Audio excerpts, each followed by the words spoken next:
Таңдай бадамша безі. Таңдай бадамша безіміз лимфа түйінмен шатастыруға болады, көк бауырмен шатастыруға болады. Бірақ ең шатастырмайтын нәрсеміз ортасында криптасын қараймыз. Яғни ортасында қуыстар. Ортасында қуыстан кейін біз жан-жағына қараған лимфа түйіндерін байқаймыз. Лимфа түйіндері барлығы. Осы жерде лимфоциттер түзіледі. Мына шеттер бізде эпителий бөлігі. Қандай эпителий? Қателеспесем, көп қабатты жазық эпителий ма, сондай жалпақ эпителий ма? Осы шетте бізде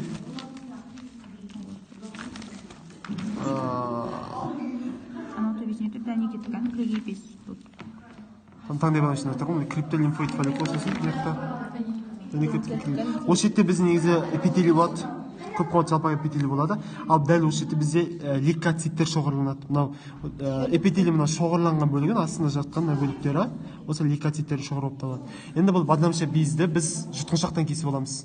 Жұтқыншақты кесіп алатын мына жердің барлығы жұтқыншақтың бұлшықеттері тұрған жан-жағындағы жұтқыншақтан кесіп алатын. А мынаның сыртын дәнекер тканды капсула қаптайды. Және ол өте жұқа 1 мм болады. Ол дәнекер ткан деп отырғанымыз сосын сыртын қаптап тұратын капсула. Түсінікті ғой, а кілегей бездер деп отырғанымыз мынау. Бұл кілегей бездер мынау жұтқыншақтың кілегей бездері, в общем. Түсінікті ғой? А мынау май тіндері. И j'ai l'absence de май тіндері, мына кілегей бездер. Все.